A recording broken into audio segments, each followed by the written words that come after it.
स्वागत है आपका। आप देख रहे हैं मुकाबला, आपके साथ मैं हूं प्राची पाराशर। 2024 के लिए मोदी के खिलाफ केसीआर ने मोर्चेबंदी का आगाज कर दिया है। बिना राहुल, ममता और नीतीश के इस तीसरे मोर्चे में उत्तर से अखिलेश यादव, अरविंद केजरीवाल तो दक्षिण से पी विजयन और डी राजा शिरकत कर रहे हैं। तेलंगाना के खम्मम में केसीआर एक साथ मोदी और राहुल दोनों को अपना दम दिखा रहे हैं। 30 जनवरी को मोदी के खिलाफ राहुल अपने मोर्चे की गोलबंदी करें, उससे पहले केसीआर ने अपना इरादा साफ कर दिया है। केसीआर के इस एंटी मोदी मंच पर 3 राज्यों के सीएम और एक पूर्व सीएम जुटे हैं, जिसमें 2 की नजर 2024 पीएम की कुर्सी पर है। रैली में अखिलेश ने सीधे सीधे ऐलान कर दिया, 399 दिन के बाद मोदी की सरकार जा रही है। रैली में केजरीवाल ने कहा कि हमारे देश की राजनीति खराब, हमारे देश के राजनेता खराब कर रहे हैं। उधर कांग्रेस ने केसीआर मोर्चे पर निशाना साधा और कहा कि कांग्रेस के बिना कोई भी मोर्चा बनाना बीजेपी को सीधे सीधे मदद करना है। कांग्रेस ने कहा कि मोदी के खिलाफ कांग्रेस के बिना कोई मोर्चा नहीं बन सकता है। भारतीय जनता पार्टी की मीटिंग खत्म हुई है और उन्होंने कहा कि 400 दिन बाकी हैं।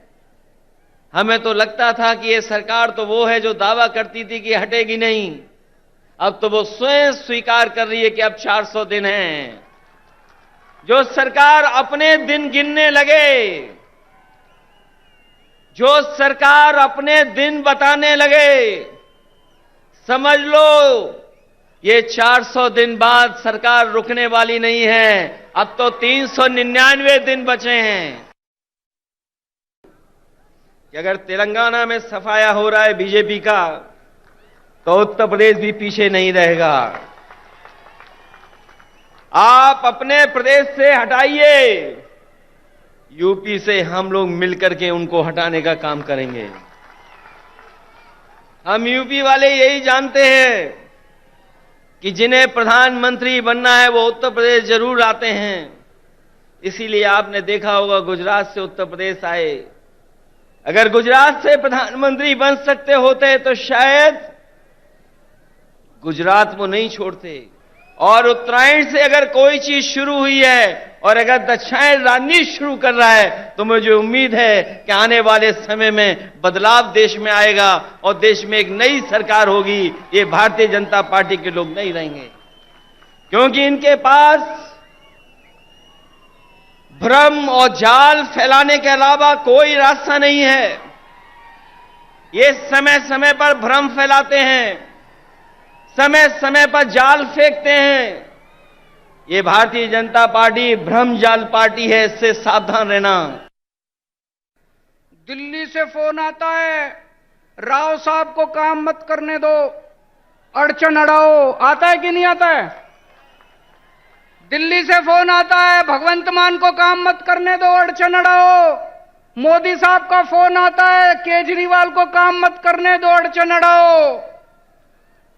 जिस देश का प्रधानमंत्री 24 घंटे बैठ के ये सोचता है कि मेरे को अब इसको तंग करना है, मेरे को अब उसको तंग करना है, वो देश तरक्की कैसे करेगा दोस्त? इसी पर चर्चा करने के लिए खास मेहमान हमारे साथ जुड़ रहे हैं। जफर इस्लाम, प्रवक्ता बीजेपी, चरण सिंह सापरा, प्रवक्ता कांग्रेस, राजपाल कश्यप, प्रवक्ता समाजवादी पार्टी। आप सभी का बहुत बहुत स्वागत है। बाकी मेहमान भी हमारे साथ इस चर्चा का हिस्सा बनेंगे। सबसे पहले शुरुआत में सैयद जफर इस्लाम साहब आपसे कर रही हूं। आपके खिलाफ लगातार मोर्चे बन रहे हैं, आपके खिलाफ लगातार विपक्ष एकजुट होने की कोशिश कर रहा है।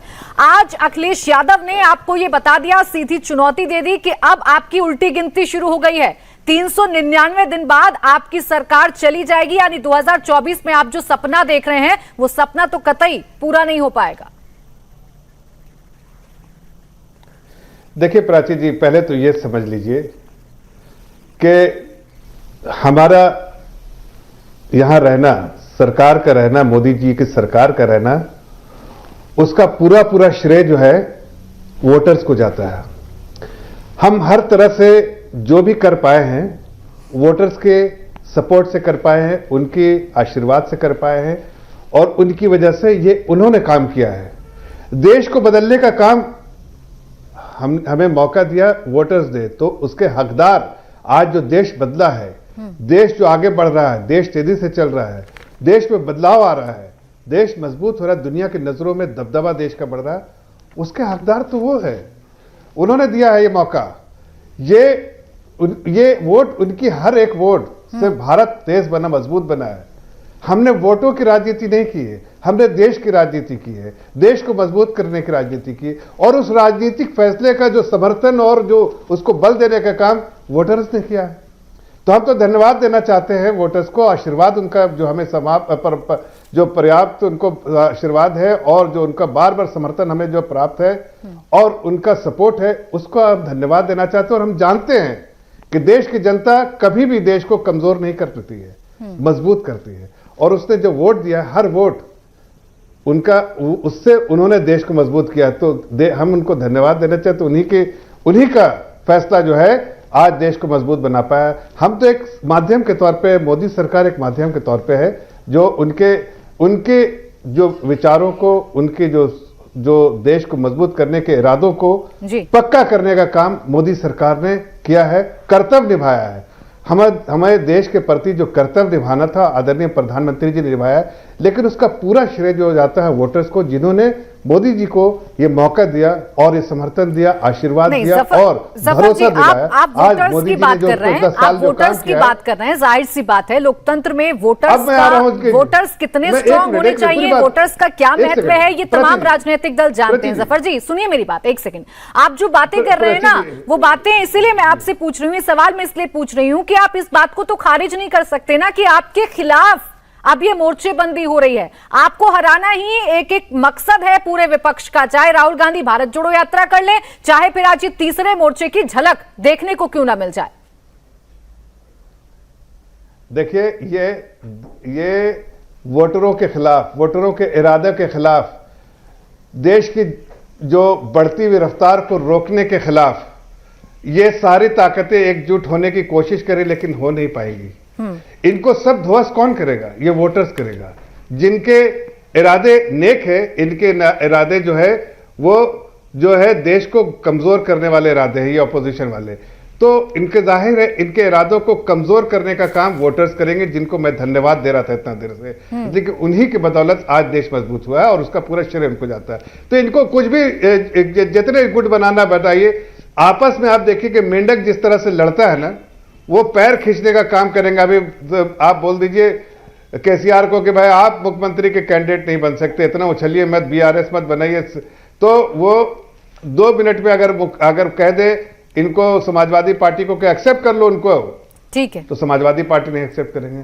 नीतीश कुमार को कहिए ये कर ले, या केजरीवाल को कहिए, सबके एस्पिरेशन। ठीक है जफर जी, लेकिन जब ये क्षेत्रीय पार्टी मिल जाती है तो कई बार आपको हार का स्वाद भी चखना पड़ा है, इस बात से आप इनकार नहीं कर सकते हैं। जब इनकी ताकत एक साथ मिलती है तो आपको हमें गर्व है। सुनिए, हमें गर्व, प्राची जी, हमें गर्व है, हमें भरोसा है, हमें आशीर्वाद है देश की वोटर का, ठीक है, और मुझे पूरा विश्वास तो उन्हीं वोटर्स के सामने वो मुद्दे भी तो लेकर जा रहे हैं ना जफर जी, जिन मुद्दों का जिक्र बार बार विपक्ष अपने मंचों से कर रहा है। ऐसा तो नहीं है कि वो मुद्दे झूठे हैं, वो मुद्दे इस देश में हैं, अभी भी जीवित हैं, और उन्हीं मुद्दों को लेकर उन वोटर्स के बीच में जा रहे हैं विपक्ष के तमाम नेता, जिन वोटर्स का आप जिक्र कर रहे हैं। खैर मैं आऊंगी आपके पास, हाँ मैं लौटूंगी आपके पास। जफर जी जरा मुझे कांग्रेस का पक्ष जानने दीजिए। आईना दिखाने का काम करेंगे, सत्ता की लालच वाले लोगों को वोटर जरूर आईना दिखाएंगे। ठीक है, मुझे कांग्रेस का पक्ष लेने दीजिए।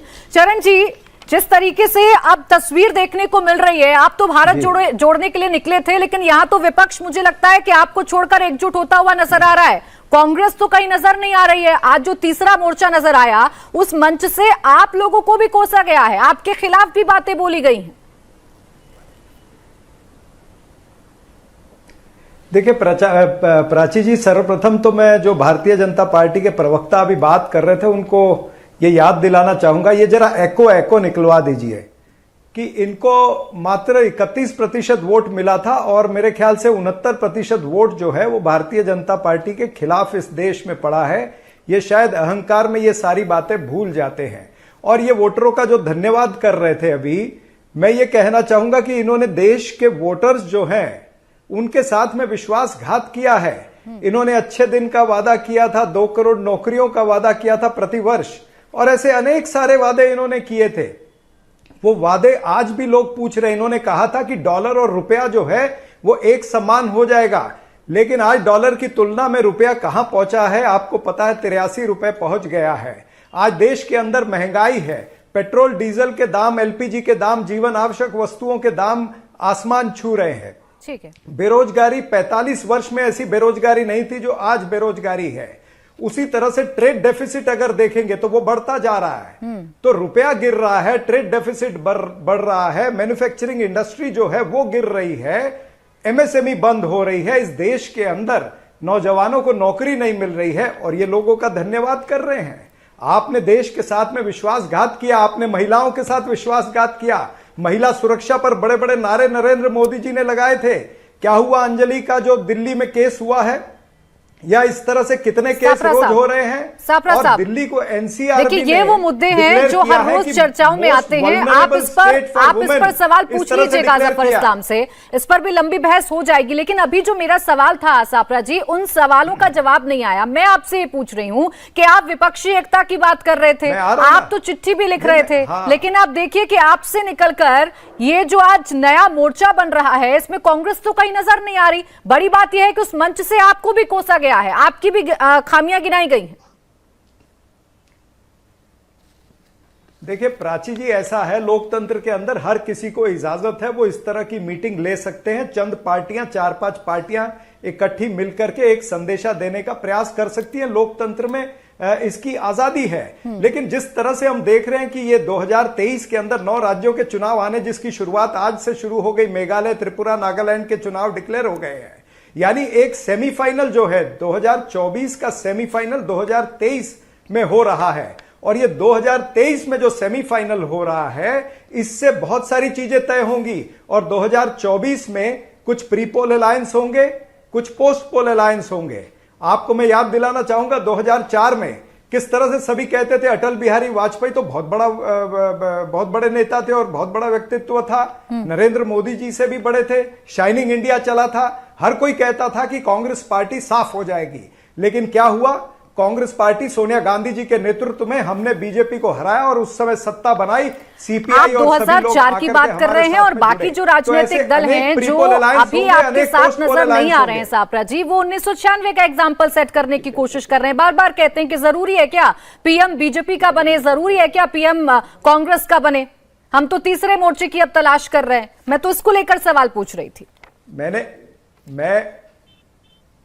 मैंने इसीलिए कहा आपको कि 2023 के सेमीफाइनल के बाद में 2024 की अटकलें आप लगा सकते हो। आज अगर कोई अटकलें आप लगाते हो तो मेरे ख्याल से मुझे डर है कि वो अटकलें सच नहीं होंगी। बहुत सारा राजनीतिक समीकरण बदली होगा। और शरद पवार जी ने, उद्धव ठाकरे जी ने और नीतीश कुमार खुद कह चुके हैं कि कांग्रेस पार्टी को नजरअंदाज करके बीजेपी के खिलाफ कोई भी गठबंधन नहीं बन सकता। ये हम नहीं कह रहे हैं, ये और नेता और बड़ी पार्टियों के नेता कह रहे हैं। तो ये सच्चाई है।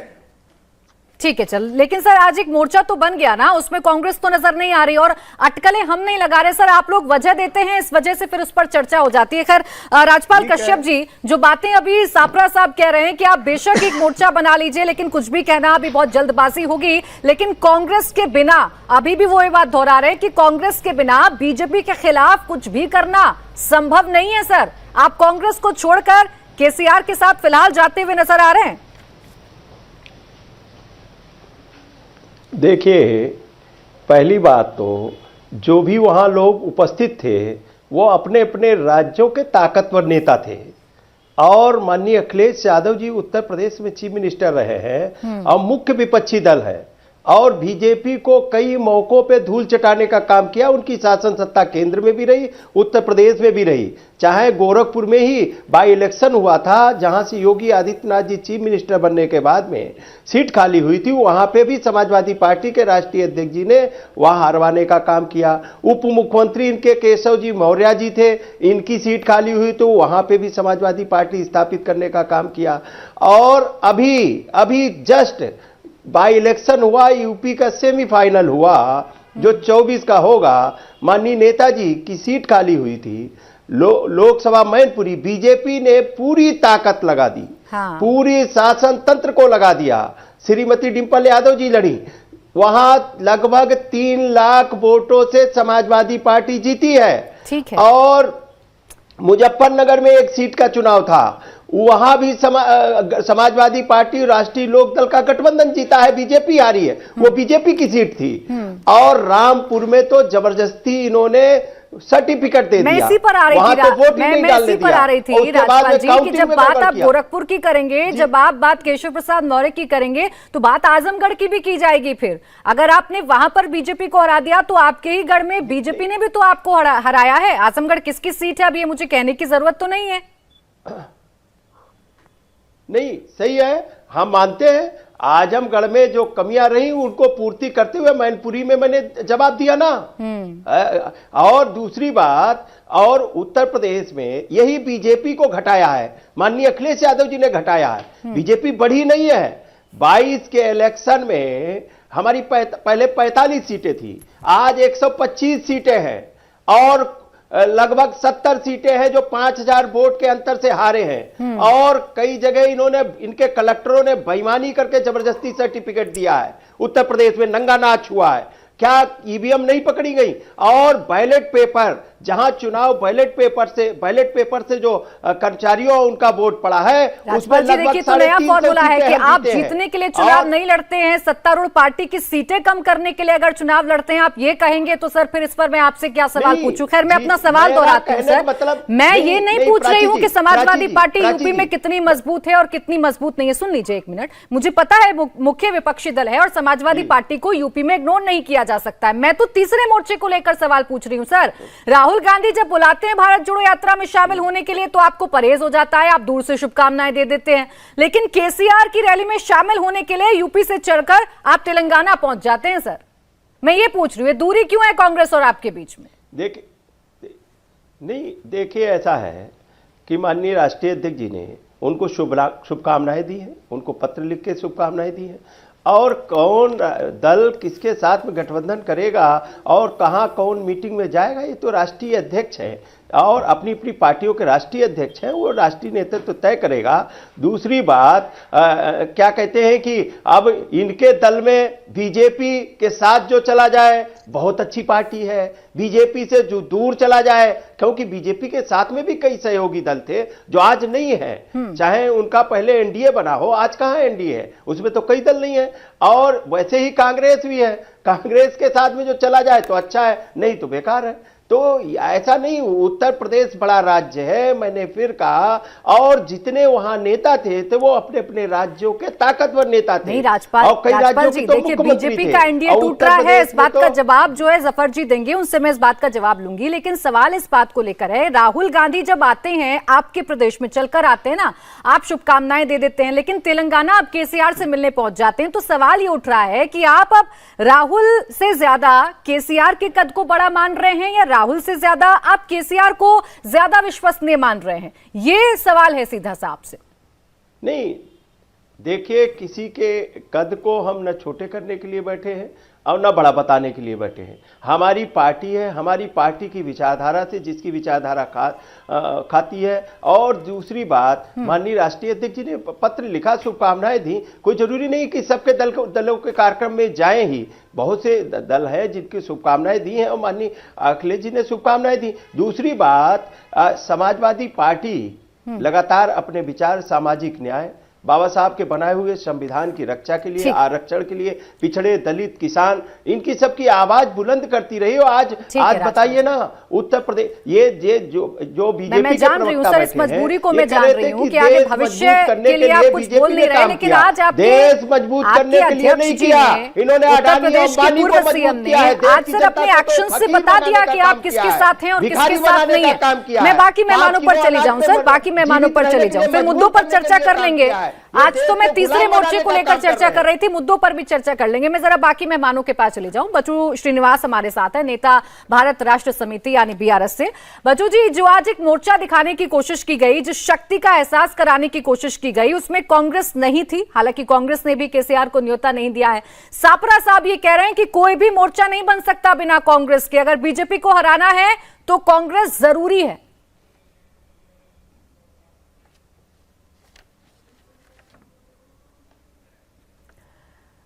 आप म्यूट हैं बच्चू जी, आप प्लीज अनम्यूट कर लीजिए। हाँ, प्राची जी, पहले मैं आपको और सभी मेरे साथियों को नमस्कार कहता हूँ। ये अभी में हम बोल नहीं सकते या कांग्रेस हमारा साथ चल मिलके जाते या नहीं जाते। अभी तो पहले से केसीआर साहब ने कह रहे थे बिना कांग्रेस और बिना बीजेपी के एक मोर्चा बनने के लिए इन्हें कोशिश कर रहे, एक गुणात्मक चेंज के लिए इस देश में ये एक 2 साल से ये चल रहे। अभी भी आज जो खम्मम में मीटिंग चल रही, इसमें भी आज हमारा दिल्ली के मुख्यमंत्री केजरीवाल साहब ने कहा था ये उन्हें कहा था ये अभी राजनीति के बारे में हमें चर्चा नहीं कर रहे, सुबह से इस देश के विकास के लिए चर्चा कर रहे। या जिधर प्रधानमंत्री मोदी जी ने हर दिन कोई मुख्यमंत्री जी को काम नहीं करने दे रहे या गवर्नर के रूप में, इसके लिए हम ये चर्चा कर रहे 75 साल में से हम आगे नहीं बढ़ सक रहे, या सारे देश की नेता मुख्यमंत्री ने इकट्ठा बन के देश की विकास के लिए सोच रहे। आगे सोचते हम मोर्चा कैसे बनेंगे, क्या बनेंगे, अभी बहुत दूर है और 1 साल से पहले बाकी है। बाद में बात करेंगे किससे चलना, किसके साथ चलना, किसके नहीं साथ चलना, और टाइम बोलेगा। अभी इतना जल्दी जाइए, इतना जरूरत नहीं। अभी अपन कांग्रेस अपने साथ चल रहे या हम कांग्रेस के साथ नहीं चल रहे, बिना कांग्रेस के मोर्चा बन सकते या नहीं बन सकते, ये तो बात की सवाल ही नहीं। आगे देखते हम कौन किसके साथ जाएगा। ठीक है श्रीनिवासी, लेकिन जो आज आपके मंच से हुआ उसको लेकर सवाल तो पूछे जाएंगे ना। अगर आप अखिलेश यादव को बुला रहे थे तो राहुल गांधी भी तो भारत जोड़ो यात्रा कर रहे हैं, आपने कांग्रेस को न्योता तो नहीं दिया। कांग्रेस भी तो यही मुद्दे उठा रही है। मान लीजिए आप राजनीति की बात आज नहीं कर रहे थे, आप देश के विकास की बात, देश की समस्याओं की बात कर रहे थे, तो कांग्रेस भी तो इन्हीं समस्याओं की बात कर रही है। नहीं, हम भी तो अभी तो कांग्रेस के बारे में बात नहीं है। अभी तो बात यही है मोदी को हटाने के लिए, मोदी जी को हटाना, भाजपा को हटाना, इस देश को बचाना, यही है वादा, यही चल रहे देश में। ये जो भारतीय जनता पार्टी इस देश में जो करे ना, या महिलाओं को या किसान को, युवाओं को, सबको ये चीटिंग करे, या ये सब जिस देश में जितना कंपनी से प्राइवेट कर रहे, इसके लिए हम सोच रहे। चलिए, ऐसे शब्दों को घुमाकर कहिएगा तो यही मतलब निकलेगा, लेकिन कांग्रेस आज आपके मंच पर तो नहीं थी। आगे आप भविष्य में जो हो वो देखने वाली बात है। एक और महत्वपूर्ण प्लेयर को आप भूल गए, AIMIM को। आसिम वकार साहब हमारे साथ बैठे हुए हैं। वकार साहब, आज जो तीसरे मोर्चे की तस्वीर देखने को मिली है, बात तेलंगाना में थी, तेलंगाना के मुख्यमंत्री थे, उत्तर प्रदेश के माफ कीजिएगा पूर्व मुख्यमंत्री थे, साथ ही साथ दिल्ली के भी मुख्यमंत्री थे और पंजाब के भी। लेकिन जो वहां पर एक और प्लेयर है AIMIM, वो मंच पर नजर नहीं आए, उनको न्योता नहीं मिला।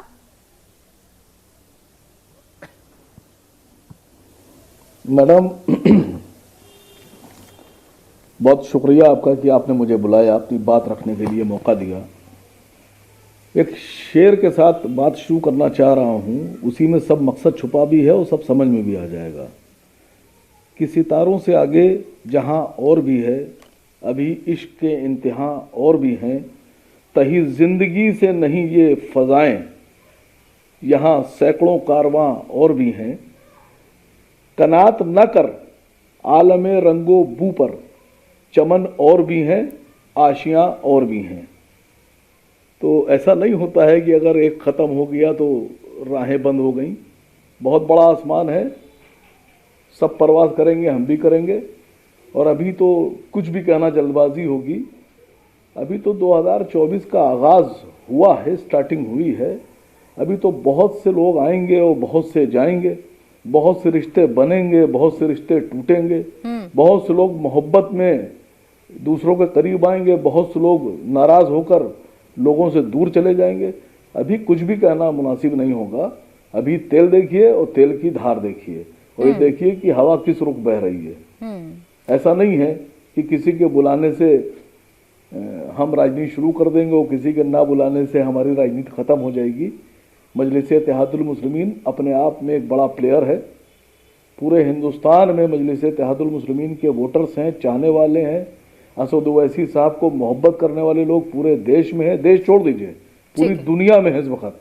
ठीक है, ब्रेक के बाद स्वागत है आपका। मुकाबला देख रहे हैं आप। आज तेलंगाना से जो तस्वीरें सामने आई उसे एक बड़ी पिक्चर 2024 के लिए समझा जा रहा है। इसी पर लगातार चर्चा जारी है। खास मेहमान मेरे साथ बने हुए हैं। डॉक्टर पीयूष जी, आपका रिएक्शन रह गया था इस तीसरे मोर्चे की इस बड़ी पिक्चर पर। ये जो तस्वीर आज देखने को मिली है, इसमें अरविंद केजरीवाल हैं, उत्तर प्रदेश के पूर्व मुख्यमंत्री अखिलेश यादव हैं, इसमें केसीआर हैं और केरल के भी मुख्यमंत्री इसमें नजर आ रहे हैं। इसे किस तरीके से देखा जाए? सवाल अब यह है कि क्या बिना कांग्रेस के भी एक ऑप्शन ढूंढने की कोशिश की जा रही है, क्योंकि केजरीवाल तो अलग है कांग्रेस से, ये गाहे बगाहे सामने आ ही जाता है। देखिए प्राची जी, ये एक डेफिनेटली एक पॉस्चरिंग तो हम मानेंगे ही, और मेरे ख्याल से यदि किसी भी प्रकार की सकारात्मक चर्चा होती है कुछ कॉमन मिनिमम प्रोग्राम्स को लेके, तो उसमें किसी को भी कोई आपत्ति नहीं होनी चाहिए। रही बात कांग्रेस की, तो कांग्रेस एक बड़ा राजनीतिक दल है, ये हम लोग सब मानते हैं, पर कांग्रेस खुद ही धीमे धीमे करके, शनै शनै करके अपनी जो जिसको हम बोलेंगे प्रासंगिकता है, वो थोड़ी सी खोती जा रही है कांग्रेस। तो यदि वो खुद ही अप्रासंगिक होती जा रही है, भाई आप कितने मोर्चे देख लीजिए, कितने भारत जोड़ो यात्रा एक अच्छा इनिशिएटिव है। राहुल गांधी जी को सभी ने, भाजपा वालों ने भी और बाकी भी सभी राजनीतिक दलों ने उनको कॉन्ग्रेचुलेट किया है और कहा है कि भाई हमारी शुभकामनाएं आपके साथ हैं। लेकिन सिर्फ शुभकामनाओं से नहीं होता ना, आप जो एक यात्रा निकालते हैं उसके बाद आपकी लोकल यूनिट को वो यात्रा जिंदा भी तो रखना पड़ेगी, तो वो हो नहीं रहा। अब जिन जिन लोगों ने अपने राज्यों में भारतीय जनता पार्टी को डिफीट करने का काम किया है, हराने का काम किया है, भारतीय जनता पार्टी के जो फेल्यूअर्स हैं, जो कि बहुत बड़े फेल्यूअर्स हैं, बहुत ही हरक्यूलियन फेल्यूअर्स हैं, उनको उजागर करने का काम किया है। वो राजनीतिक दल यदि साथ में आते हैं और किसी भी प्रकार के सकारात्मक प्रोग्राम पे, चाहे वो स्कूली शिक्षा हो, चाहे वो चिकित्सा हो, चाहे वो बिजली पानी रोजगार की समस्या हो, महंगाई की समस्या हो, जो कि भारतीय जनता पार्टी के बड़े फेल्यूअर्स हैं, यदि उनको लेके एक प्रकार का यदि माहौल देश में बनाने का काम करते हैं तो बहुत अच्छा है। मुझे लगता है मोदी जी के अलावा बात होगी, भारतीय जनता पार्टी की जो सरकार है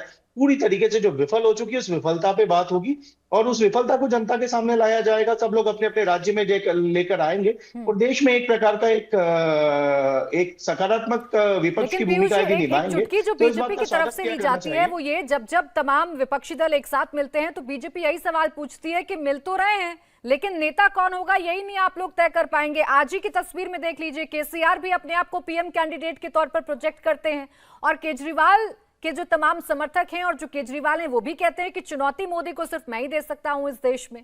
तो ये कैसे बनेगा गठजोड़? देखिए ये गठजोड़ बन रहा है कि नहीं बन रहा है, कि सिर्फ एक वार्तालाप हो रहा है उन मुद्दों को लेके, कि आइडियोलॉजी को लेके, तो वो अभी तो हमें पता नहीं कि गठजोड़ बन रहा है कि नहीं बन रहा है। रही बात नेता की, तो वो तो बहुत दूर की बात है। अभी तो it is a long way forward. अंग्रेजी में एक कहावत है, there is too many sip between the cup and the lip. तो अभी तो ये देखना कि भाई गठजोड़ के रूप में आते हैं कि नहीं आते, यही नहीं पता है। कि भाई एक बात तो शुरू की जाए ना इस देश में।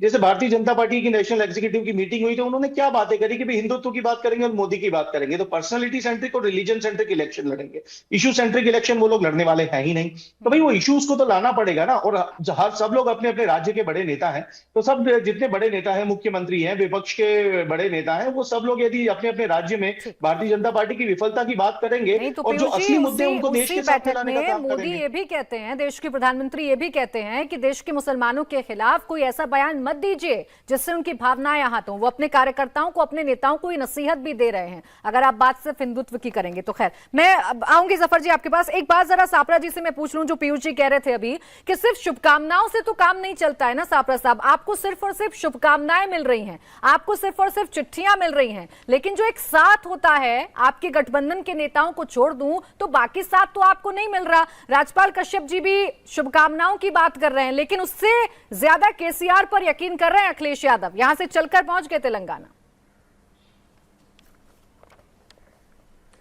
देखिए प्राची, मैं आपको एक चीज बताना चाहूंगा कि आज की जिस केसीआर की मीटिंग की आप बात कर रहे हैं, इस मीटिंग में मेरे ख्याल से 6 पार्टियों को न्योता दिया गया था, जिसमें ममता बनर्जी और नीतीश कुमार भी थे, लेकिन ममता बनर्जी और नीतीश कुमार उसमें नहीं गए हैं। तो ये बहुत बड़ी चीज है जिसको कोई भी इग्नोर नहीं कर सकता, आप भी इग्नोर नहीं कर सकते हैं। तो कहीं ना कहीं इस देश के अंदर ऐसा माहौल बन रहा है कि कांग्रेस सेंट्रिक एक विपक्ष जो है वो इकट्ठा होगा, लेकिन उसको समय लगेगा। मैंने जिस तरह से पहले कहा कि 2023 का ये सेमीफाइनल है, इसके बाद में कई सारी चीजें, कई समीकरण बदली होंगे और इस सेमीफाइनल के बाद में तय होगा कि प्री पोल अलायंस में कौन सी पार्टियां आएंगी और पोस्ट पोल अलायंस में कौन सी पार्टियां आएंगी। तो आज मात्र इस पे चर्चा अगर हम करते हैं तो एक बहुत बड़ा बिंदु है कि नीतीश कुमार और ममता बनर्जी क्यों नहीं गए केसीआर की मीटिंग में आज।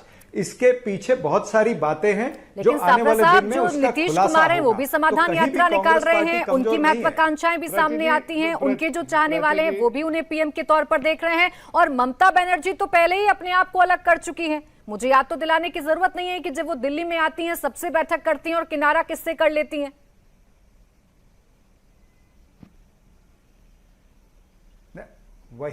वही मैं कह रहा हूं ना कि बहुत सारे समीकरण अभी बदली होने और 2024 में क्या होगा, मोदी के सामने चेहरा नहीं होगा, मोदी वर्सेस मुद्दा होगा। मुद्दे होंगे, देश के जो तमाम सारे मुद्दे हैं जो मैंने पहले गिनाए, मैं दोहराना नहीं चाहता हूं, वो मुद्दे होंगे।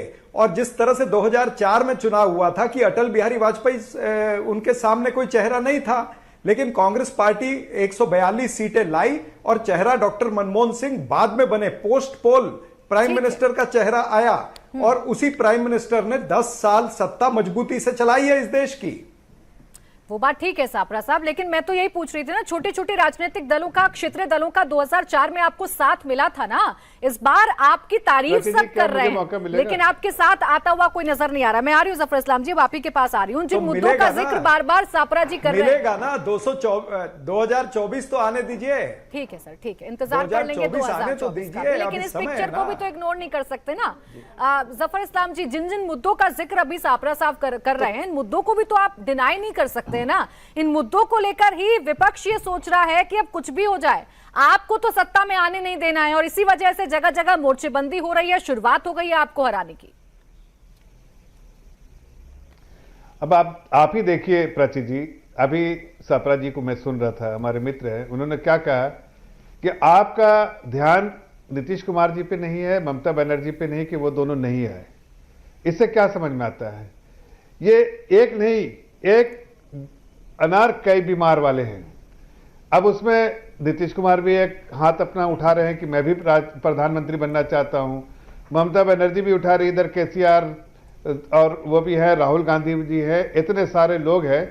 ये जाहिर है एक दूसरे का पांव खींचेंगे और कोई इसमें मुख्यमंत्री प्रधानमंत्री बनने के लायक नहीं है, ऐसा जनता तय करेगी।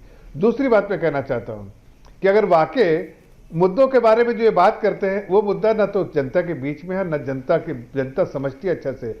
जब पूरी दुनिया में जिस हालात से गुजरे उसमें भारत सबसे एक अकेला देश सबसे मजबूती के तौर पर उभर के आया है, तो देश की जनता खुश है। इनके इरादे जो है वो नापाक है, इसलिए लोगों को गुमराह करने जा रहे हैं। तीसरी बात, अभी मैंने सुना AIM को, भाई उनको जरा देखिए, वो कह रहे पूरी दुनिया में असाउद्दीन ओवैसी जो है वो जो है उनका जो नाम चल रहा है, उनकी पूरी दुनिया का है चार मीनार का एरिया, वही एरिया है, उसके अलावा कहाँ है भाई, मुझे तो पता नहीं चलता है। चार मीनार के बाहर उनकी कोई हैसियत नहीं है। अब चौथी बात मैं कह रहा हूं कि देखिए ये सारे लोग फ्रैगमेंटेड है। कोई केसीआर के साथ उनका अलायंस हुआ तो साथ लड़ते हैं, वही हैदराबाद के, वहां उनको नहीं बुलाया। बताइए, मतलब तमाचा ही तुम्हारा ना असाउद्दीन ओवैसी के चेहरे पे केसीआर ने, जिनके कंधे में बैठ के वो राजनीति करते हैं वहां पर। आप असदुद्दीन ओवैसी साहब की बात कर रहे हैं, जब वही यूपी लड़ने आते हैं, गुजरात में लड़ते हैं, तो आपको पहली बार मैंने विक्रम सिंह के बारे में ज्यादा कुछ नहीं कहा। आपको चिंता होती है सर जब वो लड़ने के लिए आते हैं, आपको डर लगता है कि ऐसा ना हो कि कहीं आपकी सीटें खिसक जाएं। रही बात मुद्दों की सर, तो आप महंगाई को डिनाई नहीं कर सकते हैं जफर इस्लाम जी, आप महंगाई को डिनाई नहीं कर सकते, आप बेरोजगारी को डिनाई नहीं कर सकते हैं। आपने तो कहा था ना महंगाई को खत्म कर देंगे, कहां खत्म हो गई सर? प्राची जी, आप शायद आइसोलेशन में देख रही हैं। दुनिया के विकसित देशों को देखिए, दुनिया के बगल में अगल बगल जरा आंखें खोल के देखिए और अपने पैनलिस्ट को बोलिए कि जरा देखिए दुनिया के विकसित देश और दुनिया के जो किससे मुकाबला करना चाहते हैं। सबसे सर्वश्रेष्ठ और बेहतर हालत में जो भारत है इन्फ्लेशन के मामले में, जरा आप देखिए यहाँ CPI इंडेक्स क्या है और वहां दुनिया के जफर जी डिस्क्लेमर थोड़ी ना लगाया था आप लोगों ने। आपने जब वादा किया था, अपना घोषणा पत्र जारी किया था, जब बड़े बड़े नारे लिखे गए थे, तो आपने डिस्क्लेमर थोड़ी ना लिखा था कि आप महंगाई के मुद्दे पर अमेरिका से जाकर कंपेयर करिएगा। प्राची जी, मैं आप बेरोजगारी के मुद्दे पर और विकसित देशों से कंपेयर करिएगा। आपने डिस्क्लेमर तो नहीं लिखा था ना सर, तो जनता तो सीधे यही पूछेगी कि आपने दाम कम क्यों नहीं किए। नहीं, एक मिनट सुनिए, एक मिनट प्राची जी, आपको क्या ऐसा लिख के दिया था कि यूक्रेन वार नहीं होगा, या फिर आपको सप्लाई चेन डिसरप्शन नहीं हुए, या कोरोना आएगा, ऐसा लिख के दिया था कहीं क्या? अरे भाई समझना पड़ेगा, ये दुनिया है, दुनिया में अलग अलग चीजें होती रहती है, अनसर्टेनिटीज जो है वो बहुत सारी रहती है, उसके बावजूद ठीक है सापरा जी, आप लोग समझते क्यों नहीं, फिर मैं बाकी मेहमानों के पास आऊं, एक छोटा सा रिएक्शन दीजिएगा। दुनिया में सबसे बेहतर देश हाँ ठीक है सर, तो भारत देश है, और इसमें जल्दी से रिएक्शन बाकी मेहमान इंतजार कर रहे हैं। अब रुक जाइए सफर जी, ठीक है मैंने मान लिया आपकी सरकार बेहतर काम कर रही है, कोई नहीं आके लीडरशिप पे। सापरा साहब देखिए प्राची जी, कितनी बेशर्मी की बात है कि आज रुपया जो है वो डॉलर की तुलना में 83 पार कर गया और ये कहते हैं सब चंगा सी।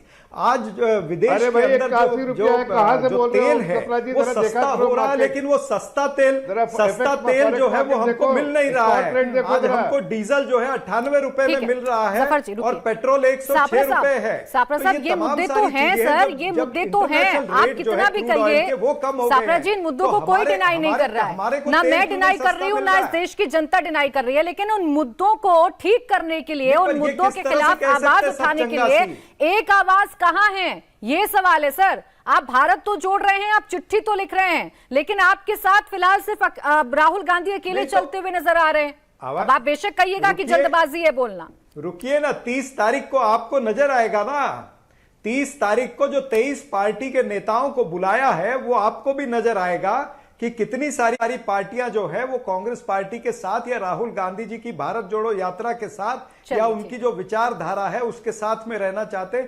ये 30 तारीख को आपको नजर आ जाएगा। ठीक है सर, इंतजार कर लेंगे। यूपी से तो हमने तस्वीर देख ली थी, इंतजार हम 30 तारीख का भी कर लेंगे। में आजादी है, ठीक है सर, बहुत शुक्रिया आप सभी खास मेहमानों का हमारे साथ इस चर्चा में जुड़ने के लिए। इंडिया टीवी हर वक्त हर जगह डाउनलोड करने के लिए सर्च करें India TV news Google play store या ऐप स्टोर पर।